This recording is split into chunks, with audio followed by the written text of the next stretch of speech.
Hey, what's up? This is a gameplay footage of Twin Blast in the safe lane. We have my brother Godkiller running Gideon in the mid, and Narbash as my support. Oh no no. Uh, we're into a pretty late start here. Nothing really happened. With Diggy, we're up against Niggy. With Diggy, I like to take out his turrets as soon as possible. As soon as he lays them, it helps to deplete his mana. I feel like it's a good way of countering him. Without his turrets, he's useless. He can't do much. Narbash did a good job at dunking him there. We were able to pick up the kill early. For the most part, whenever I do fight Iggy, I don't like to engage one-on-ones if he has more than one turret down. I don't like to engage at all if he has 3 turrets down, especially once he hits level 5, because that ultimate just lasts forever. And it puts the team in a really bad situation. Um, for the next few seconds, or minutes, nothing really happens.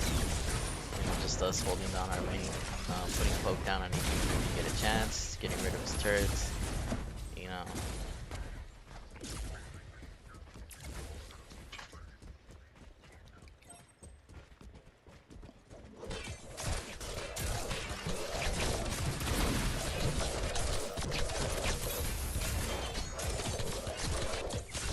It's good that Narbash here, he has the kind of same mindset as I do, just trying to get rid of his turrets as soon as possible.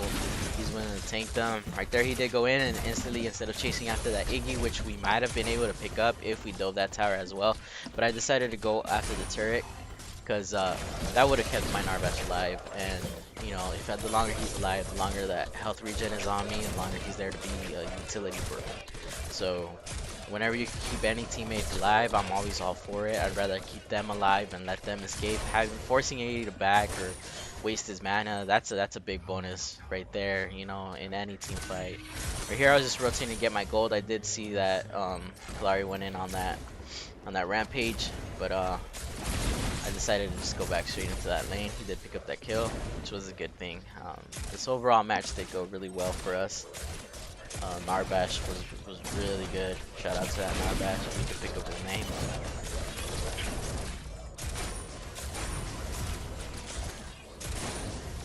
I took a call of the week just because I suck at last hitting. I cannot last hit for anything, so you know this helps out big time on that.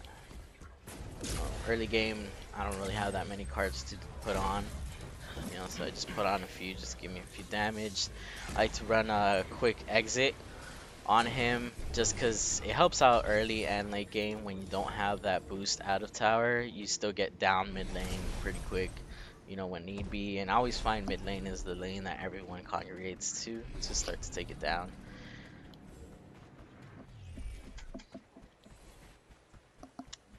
So right here we have I noticed in the chat that our Narbash, he did say he's gonna wait for 80 gold and let me know right off the bat. I thanked him for that because that's really big to know, especially against Iggy being pushed up so far. He has 2 turrets down, you know, I eliminate 1.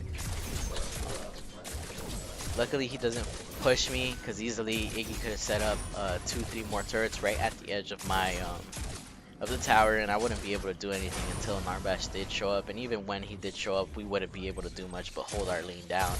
So Iggy players out there, if you ever get the chance, just set up, and that's a good way to bully them, to bully any safe laner that you're up against, either at the end at your end on your tower or at the other end. Like that's the way I see most Iggy's when they do work. We have Narbash dewarding right there, which is good. Like wards, I don't really see that much in V42. Ever since V42 dropped, that's been a big thing. Like a lot of people don't run wards. I myself don't run wards when I do play support. I dislike playing support in V42 just for the fact that there aren't very good support cards in general, and a lot of the times we do see Bellica supports or any character that has some form of CC, and Narbash is a perfect support for that reason. He has the CC, he has the health regen, you know, he has all that slow on he has that movement speed. Like he's an all-around support that just benefits the whole team, like of having an Narbash on the team. It's so good.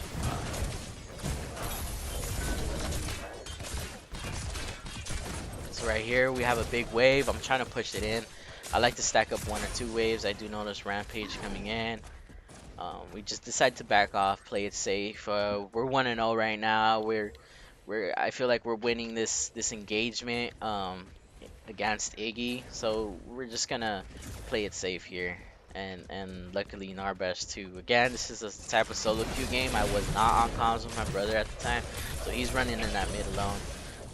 Not really sure. Right here we put a bunch of pressure in. He decides to go in, even the Rampage was still there, but Rampage didn't have his 5, so that was a good thing, you know, on his part. Again, he activated the health regen, so we're good. Right here, I just pop ult. Twin Blast ult, that's one of the things that I really want to see a change on. I liked his old ult from Legacy, before they changed it to that spray burst thing, where it was just like a shotgun blast going off quickly. That was really good. Oh, right here, yeah, I ended up not paying attention to the map and got killed by Kittens. But luckily the team was able to pick up 1 kill off of that, so it's an even trade, 1-for-1, and it's their jungler, so that's really good. But back to the Twin Blast ult. Twin Blast ult, it's hit and miss with it. I mean, if you could aim it right, or if it had better aim and accuracy instead of being like arced how it is, like as soon as you move Twin Blast to the right, it takes a while for the bullet to travel coming out of the gun. So it's kind of iffy on how if you're gonna land it. You know, granted it does do at level 3, it does like it's 1,000 some odd damage, but that's if you land every single bullet. And let's keep it real here. I'd rather be holding down my R2 by basic attack that's hitting for 170, you know, as opposed to popping an ult when you're close range. So I like to just poke with the ult. You know, lets them know that they're not completely out of range of me, and if they just sit still and take it, then a lot of damage does end up happening to them. You know, I did end up picking up the Curse Piercer. Curse Piercer is a really good strong card. I go Death. I know a lot of people go Chaos, you know, but I like to go Death Knowledge. I mean Death and Order, just because we'll see the card I pick up in a bit. And recently it's a new type of build style that it's the same deck that I've been using for a while on him, and it's been working pretty good. But I decided, you know what, let's just try this out, and it's been working really well for me. So card Pierce is really strong. We have Rampage diving us here. We do lose Narbash. I did not notice Kalari jumping in there too, but we ended up picking up Rampage off the pick.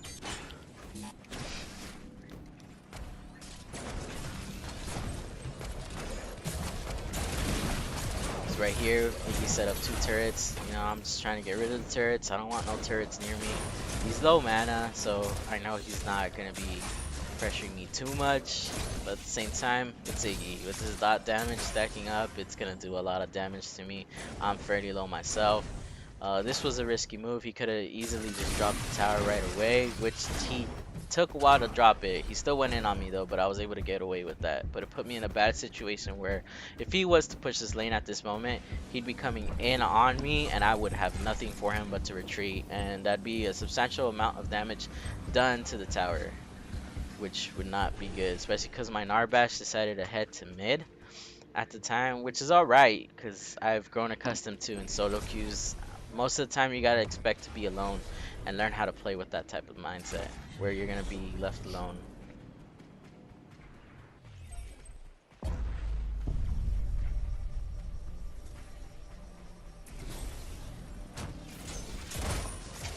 So right here, I fast forwarded a bit. Narbash left me alone for about 4 minutes. He does decide to return to me eventually, but throughout those 4 minutes, I just spent the time farming, just trying to figure out what to do during my downtime. It was pretty much like this the whole time, where Iggy was pushed up in the lane for 4 minutes straight. I couldn't really push him back. When I did get a chance, I'd just go back to the tower, to the base to re-up on everything mana and all that, so that way if we did end up getting an engagement, I'd be able to do something against them. Right here I was trying to back so I could pick up my other 7-pointer card once I hit the 13, but Narbash decided to return to me, and in the process we ended up picking up this kill. Really good on his part. I did not see him rotating at all.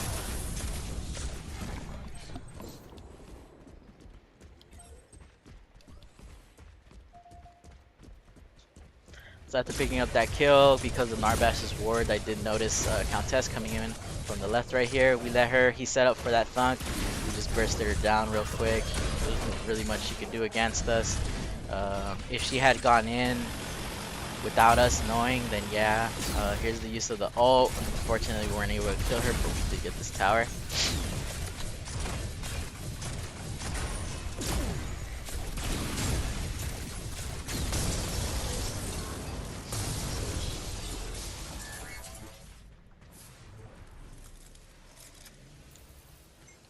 So right here, I'm just backing. I was gonna end up getting Swamp Stalker, but I just decided, you know what, let's just go straight into to Knight of Asher, because I was able to farm efficiently early game. We did end up picking up those 3 kills on them, and I felt fairly safe. Right here, this match, Kalari wasn't in the jungle as much as the jungler should be, but she was putting pressure on the map throughout by getting ganks and all that stuff. So I'm just clearing out these 5 stacks because I did notice that they've been 5 stacks for a while. And whatever, if you could ever feed an ADC, you know, as much as you can just to get them as strong as possible, then that's always a good thing. Right here I have Iggy coming into the tower. I just rushed him right away. I could have gone after the minions, but I wanted him out. I wanted him to know, like, hey, I'm doing this damage to you. I just bursted you down in a couple of shots.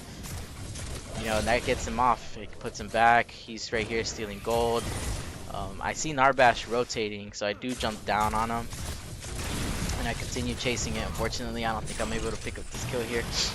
I did try using my ult, but Iggy's slow on his turret was very effective. Narbash did cut him off and ended up killing him in the process, so that was a win there.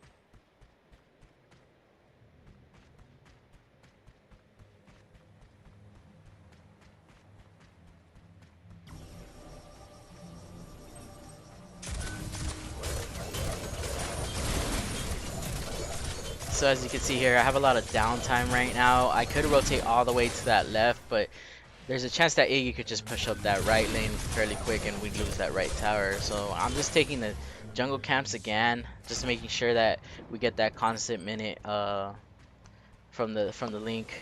You know, we get the extra gold from the link. You know, and I have a ward. There's wards here on the left, so I'm confident in being pushed up this far. Again, to Narbash on point with that, making sure that we had vision throughout the game and throughout the map.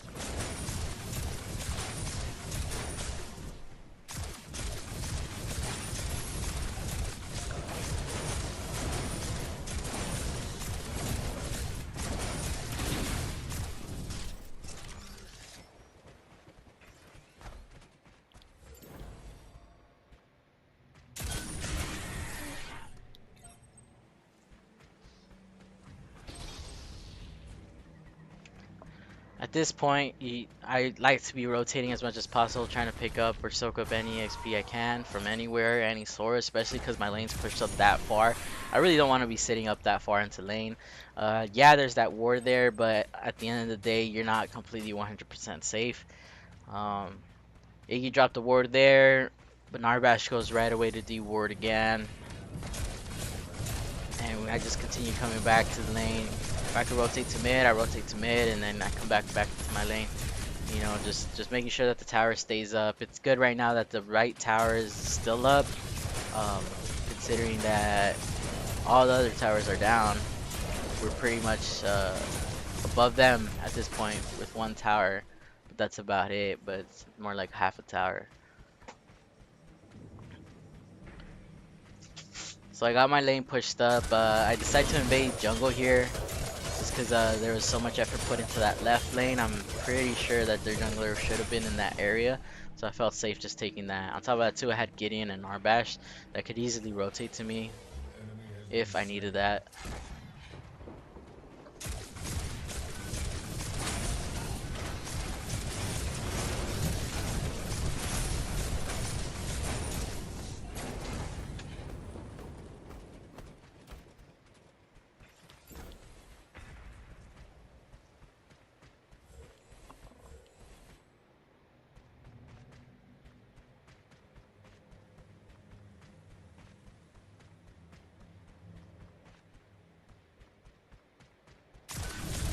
The card I'm running, Knight of Asher, I haven't really seen it used on a lot of people.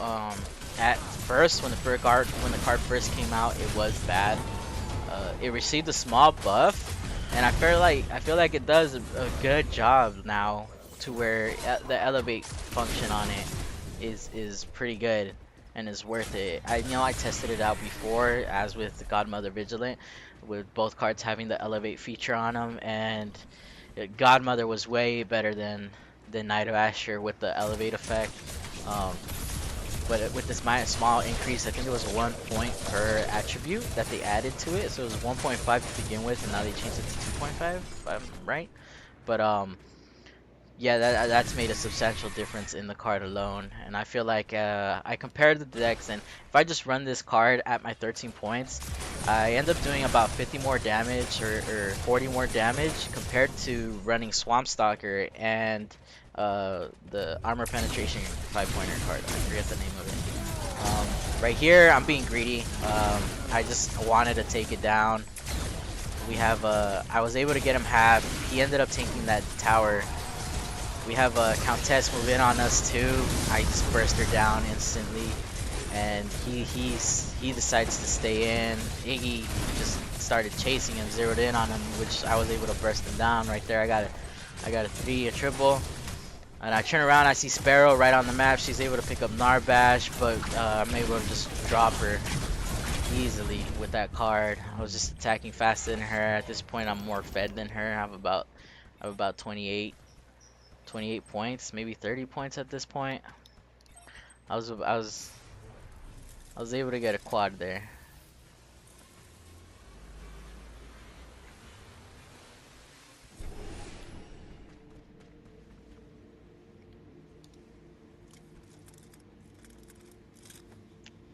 Right here, I do a little time. I did that for the Narbash. Narbash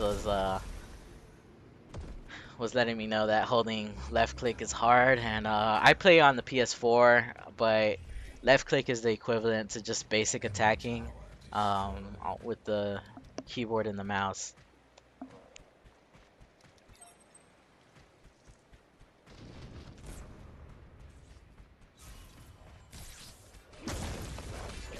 So right here, we're getting into another team fight. Right here in the mid, Contest tries to go in on my brother.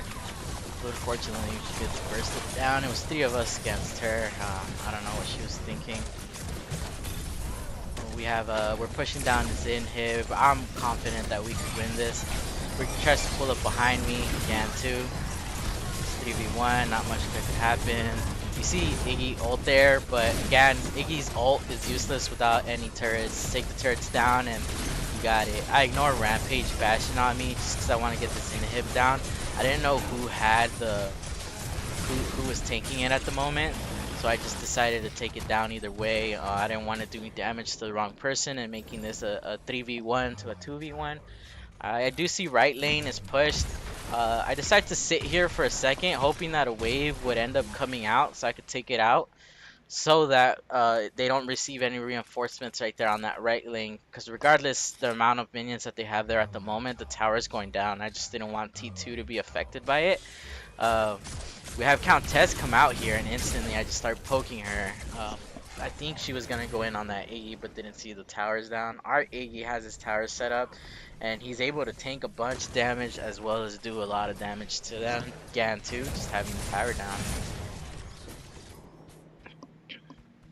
So I don't know what was happening here, but I kept looking right to see if the minions were coming out, and they didn't spawn. I'm not as sure what was wrong with that.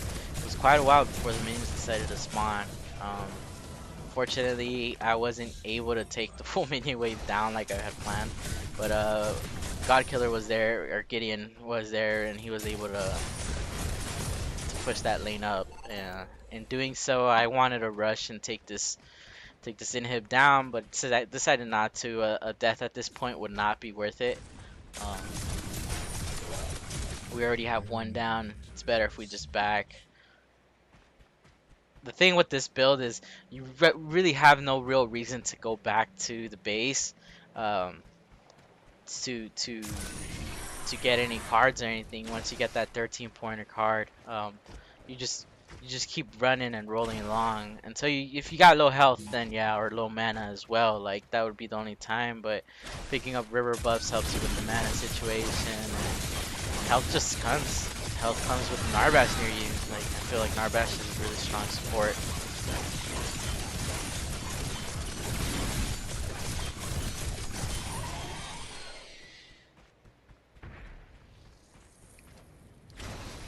So I see my team engaging over there on that right.